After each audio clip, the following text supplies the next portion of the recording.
ने सोचा बेटी के मन में कुछ बोझ है। मुझे क्या लगता है कि मैंने अपनी बेटी के लिए जो दहेज की सामग्री जोड़ी, शायद उसमें कोई एक ऐसी चीज रह गई होगी जिसने हमें बताई नहीं होगी और हम इसके मन मुताबिक ले नहीं होंगे। पिता ने सोचा कि बेटी बताओ, तुम्हें कोई वस्तु यदि प्रिय हो और हम नहीं ला पाए तो तुम्हारे विवाह में हम उसे भी लाकर देंगे। और संकोच मत करना बेटी, ये मत सोचना कि तुम्हारे पिता के पास पैसा है या खर्च हो गया, जो तुम मांगोगी मैं लाकर दूंगा। तब बेटी ने कहा, जो भी मांगा मैंने बाबुल से, दिया हंस के मुझे बाबुल ने, दिया हंस के मुझे बाबुल ने। प्यार इतना किया है मुझको, क्या बयां मैं करूं अपने मुख से, क्या बयां मैं करूं अपने मुख से। पिता ने कहा, तो फिर दुख किस बात का है बेटी, तू मुझे ये तो बता। तो बेटी ने कहा, जिस घर में पली, जिस घर में पली उस घर से ही क्यों, जिस घर में पली उस घर से ही क्यों, मेरी कैसी विदाई है, बेटियां तो कराई है, मेरी माँ बेटियां तो कराई है।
शायद संसार में आज तक जितने लोगों ने भी जन्म पाया होगा, जितने बेटों ने भी जन्म लिया है, उन सबसे पूछा गया होगा कि तुम्हारा विवाह उस कन्या से करने रहे हैं, क्या अधिकार है। बेटा कहा भी होगा कि मुझे पसंद है और ये नापसंद है। लेकिन मेरे भारत की आज बहुत अधिकांश बेटियां ऐसी हैं कि माता पिता ने पसंद करके उन्हें राजकुमार ढूंढ कर दिया, उन्होंने उसके पीछे कोई ना और हाँ नहीं की, केवल पिता की सहमति में अपनी सहमति जता दी। पिता से बेटी ने कभी ये भी नहीं कहा कि पिताजी मेरा विवाह कर रहे हैं तो मुझे और 4 साल अपने घर में रहने दीजिए। जब पिता ने सोचा, मन में ठाना, उसकी स्वीकृति में भी अपनी स्वीकृति मिलाकर घर को छोड़ दी जाती है। और क्या कहती है, अच्छा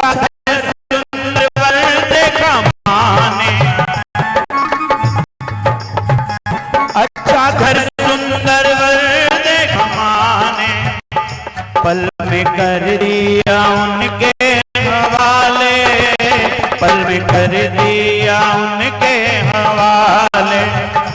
जीवन भर का है ये बंधन, कह के समझाते हैं घर वाले, कह के समझाते हैं घर वाले। दिल से देते दुआ, दिल से देते दुआ, खुश रहना सदा, दिल से देते दुआ, खुश रहना सदा। बेटियां तो पराई हैं, बेटियां तो पराई हैं। बेटियां तो पराई हैं।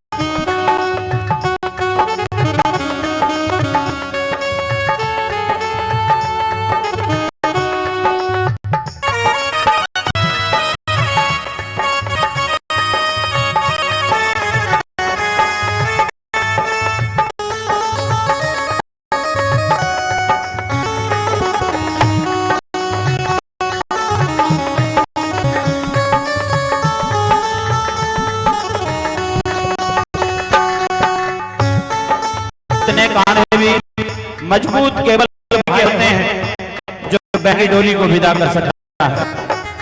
जिस समय पर बेटी विदा होती है, पिता के कांधों में वो सी नहीं रहती, अपनी बेटी को विदा करे, अपनी पुत्री के सामने प्रयास भी नहीं करता कि कहीं मेरी बेटी आंखें और अधिक बोझल हो जाएं। इसलिए कहीं ऐसे कोने में छिपकर अपने आप को रोना है, अपने आप के विषय पर है नहीं, अब मेरी बेटी किस प्रकार रहेगी, किस प्रकार जीवन जिएगी, कोई से कुछ पूछेगा भी कोई नहीं पूछेगा। उधर बेटी के में पल पल ये चलता रहता है कि आज मैं इस घर को छोड़ कर रही हूँ, कल मेरे पिता बाजार से बाहर आएंगे, काम से बाहर लौट कर आएंगे, तो पिताजी को उससे का गिलास कौन देगा, कौन नहीं देगा। पिताजी की जो दवाइयां चल रही हैं उन्हें समय पर कौन खिलाएगा, कौन नहीं खिलाएगा।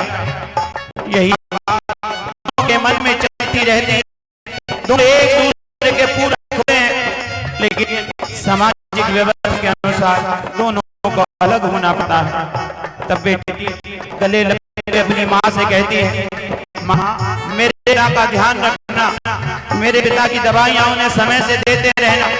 और हाँ, वो चश्मा रखकर भूल जाते हैं माँ, उन्हें याद दिलाते रहना, उन्हें चश्मे को ढूंढ उनके सिराने रख दिया करना माँ। अच्छा चलती हूँ माँ,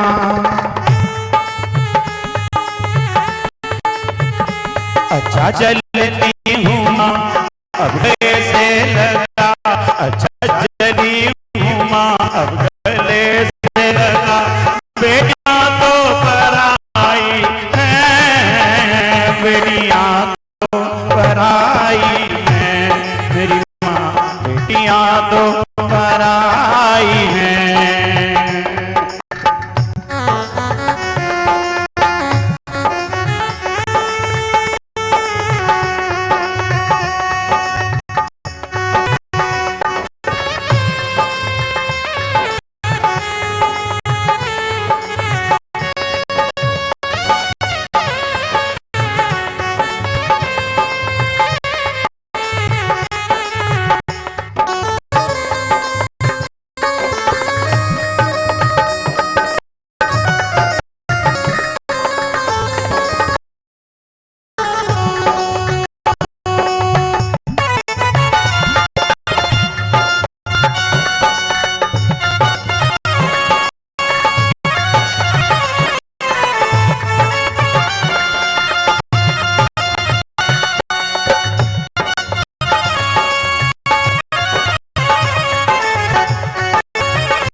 बेटी ने जिस घर में जन्म पाया के दोनों को संवारती रही, सजाती यही सोच कर कि यह घर मेरा है।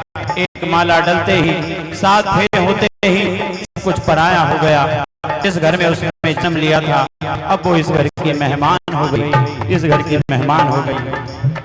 मुझे माँ से मिला है ये सिला, मुझे माँ से मिला है ये सिला, बेटियां तो पराई हैं, बेटियां तो पराई हैं, बाबा बेटियां तो पराई हैं।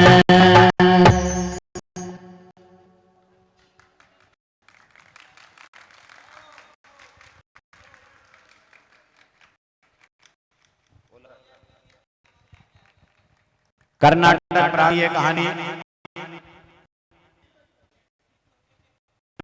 कर्नाटक प्रांत की ये कहानी नाटक देखने वालों को दिखा है।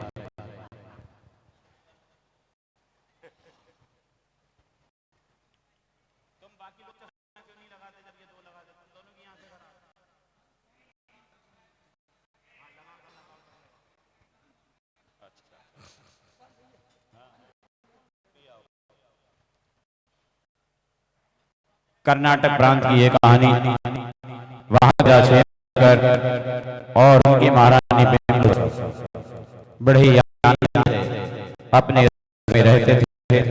सारी प्रजा महाराज की प्रशंसा करती थी। महाराज उसी प्रकार प्रजा का लालन पालन करते थे जिस प्रकार वह अपनी संतान का करे थे। और जीवन है और जीवन कर्तव्य का निर्वाह करना पड़ता है। कर्तव्य का निर्वाह करते करते अनेक व्यवस्थाएं मनुष्य के जीवन में आती हैं। उन्हीं व्यवस्थाओं के कारण मनुष्य को अपना जीवन आगे जीना पड़ता है।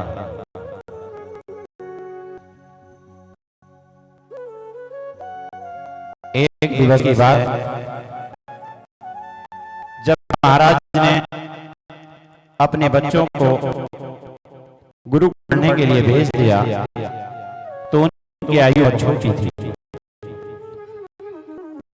तब महाराज प्रतीत हो रहा था कि मानो अगर यह व्यवस्था यहीं पर हो जाए तो बड़ा अच्छा होगा।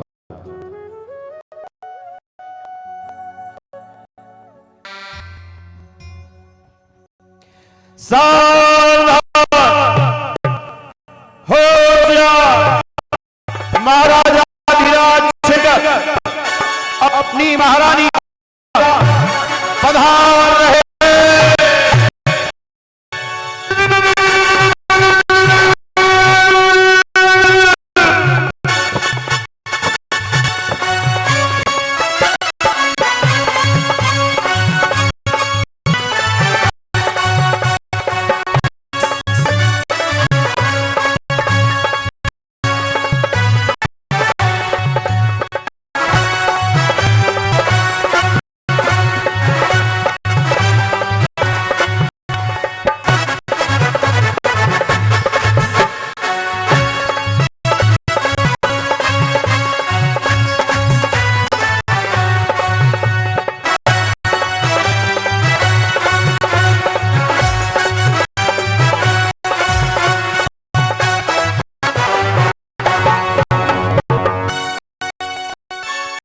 महारानी, आपका अचानक बुलाना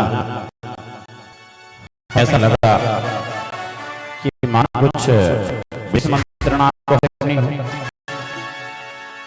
हाँ जय जी, मैं आपसे विस्मंत्रणा चाहती हूँ। क्या? मैं आज आपसे महारानी की तरह मिलने आई हूँ, बल्कि में जिस प्रकार आप उनकी समस्याओं का समाधान ढूंढते हैं उसी प्रकार मैं भी अपनी समस्या लड़ाई है। आपको समझा यह विचार हमारे कुछ अनुकूल नहीं लगा। हमारे पास समझ ऐसा हो ही सकता। हमारी राज्य व्यवस्थाओं में चाहूं और सभी प्रकार की व्यवस्थाएं सुदृढ़, और फिर भी आपको समस्या है तो बताओ, तो भी कारण होगा। हम सदा सदा के लिए इस प्रकार समाप्त कर देंगे कि आने वाली पीढ़ियों में वो समस्या कभी नहीं बनी। राजा जी केवल बड़ी बड़ी बातें करते हैं और उन बड़ी बड़ी बातों के आगे हमारे घर में हमारी कुछ भी नहीं चलती। मैं समझा नहीं, क्यों पहले बुझा रही है कि कार्य करते करते आपको तो पता भी नहीं पड़ा कि कब हमारा जीवन आधे से अधिक व्यतीत हो गया। आज पाठ को कितना समय है आप? क्या आपको अपने परिवार को समय देने के लिए समय नहीं? महाराज सभी सोचते हैं कि परिवार को समय दिया जाए, परंतु परिवार की सुख सुविधाओं को एकत्र करने में मनुष्य का कब समापन हो जाता है, ये मनुष्य भी पता नहीं पड़ता। हाँ, परिवार की बहुत सी जरूरतें ऐसी हैं, वो मिले तो ठीक है और नहीं मिले तो भी ठीक है, परंतु ये आधुनिक दौड़ और व्यवस्था आदमी का चौंध में इतना मजबूर कर देती हैं कि वो भले ही परिवार के लिए समय निकाल पाए या नहीं निकाल पाए, परंतु संसार की प्रत्येक वस्तु वह अपने परिवार को देना चाहता है। मैं यही तो पूछना चाहती हूँ, आप तो राजा हैं, आप समझ सकते हैं ना? कहने में आसान लगता है, हर कोई यही सोचता है कि जो हम बड़े पद पर आसीन है तो वो बड़े, लेकिन महारानी जैसे पद की पदोन्नति होती जाती है उसी समस्याएं भी बढ़ती चली जाती है। ना बड़ा पद होता है, जिम्मेदारियां उतनी अधिक हो जाती है। आप तो पता भी कितने बार कितने समय हम अपने गुप्तचरों से मंत्रणाएं करते हैं, कभी पास में करनी होती है, कभी ऐसी जगह पर गिरती है कि किसी को यही पता ना लगे कि हमने मना की।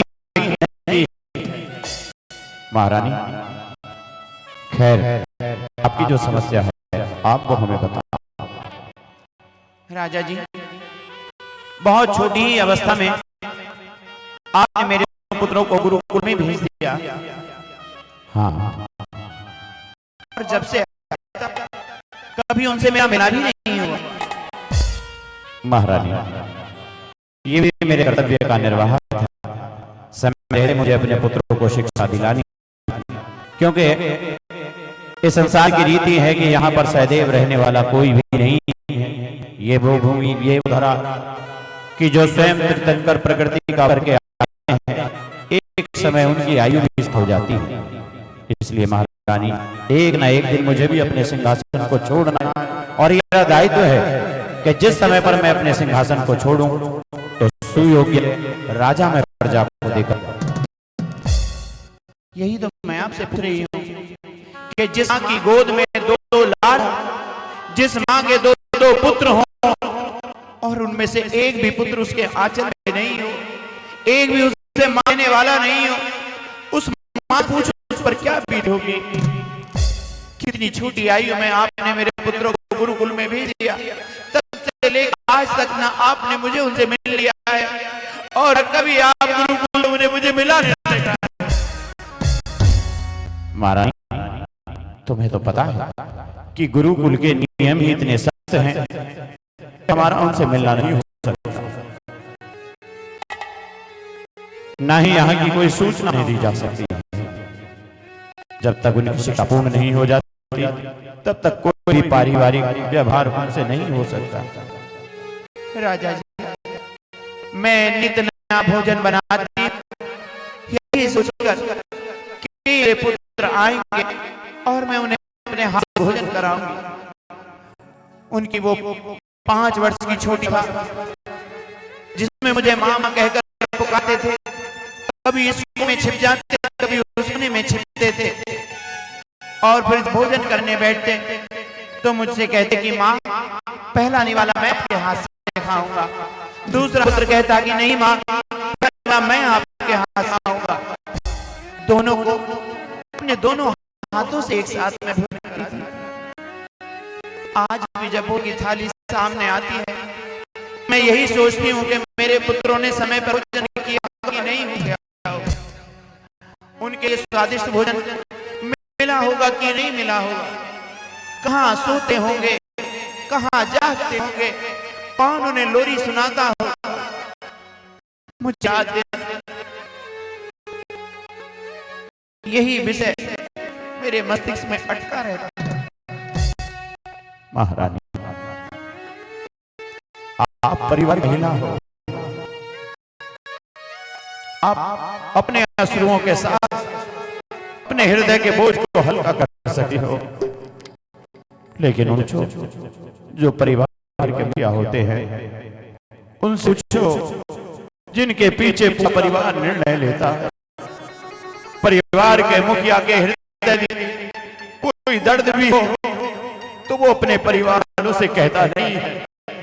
उसकी अगर रोने की भी हो वो अपना आंसू बहाता नहीं है।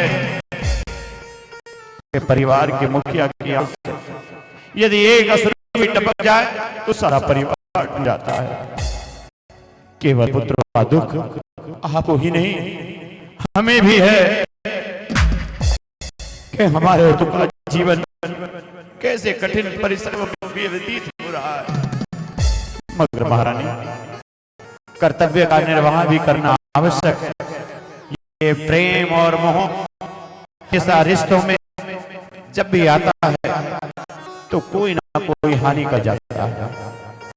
जब जब हमने मोह के कारण कोई ऐसा कार्य किया है तो अवश्य ही उस छवि से उस रिश्ते को धोना पड़ा है।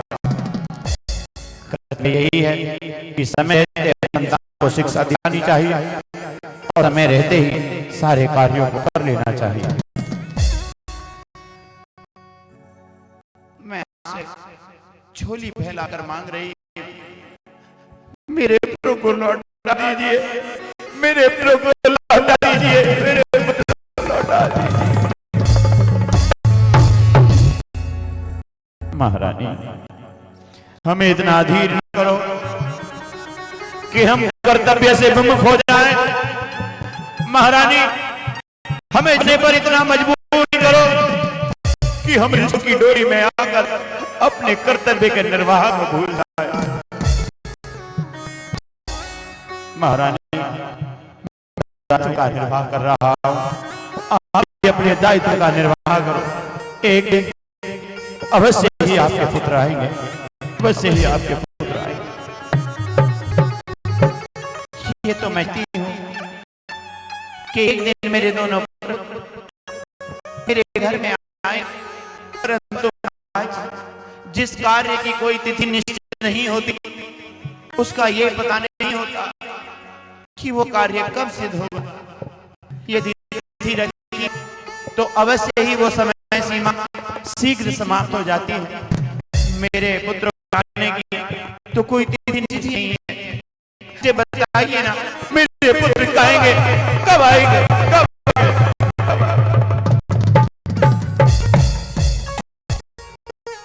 महाराज जय हो।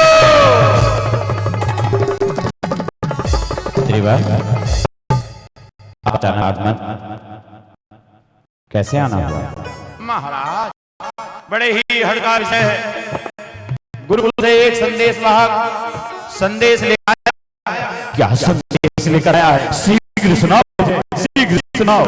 महाराज, संदेश है कल मध्याह्न में आपके दोनों राजकुमार नगर प्रवेश कर जाएंगे, नगर प्रवेश कर जाएंगे।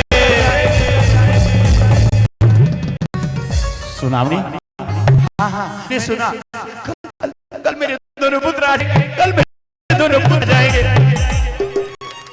अवश्य ही भगवान ने मेरे हृदय की पुकार को सुना होगा, अवश्य ही मेरे हृदय की पुकार को गुरुजी ने लिया होगा और मेरे दोनों पुत्रों को वापस घर भेजने का निर्णय लिया होगा। ये सब आप प्रेम और त्याग की परिणाम है कि आप पुत्रों ने शीघ्रता के साथ ही उन्होंने शिक्षा को पूर्ण कर लिया। हाँ राजा जी, और कल जब वह मध्यांतर में आएंगे ना तो मैं सारी व्यवस्थाएं स्वयं करूंगी। हाँ हाँ, व्यवस्थाएं तो मुझे भी करनी है। जी महाराज। सुनो, कल डोंडी पिटवा देना आज रात्रि में ही कि कल मध्यांतर में हमारे आगमन होगा तो कल सुबह से ही कोई कार्य नहीं। सबके कोई धन धान्य कृषि कोई कार्य नहीं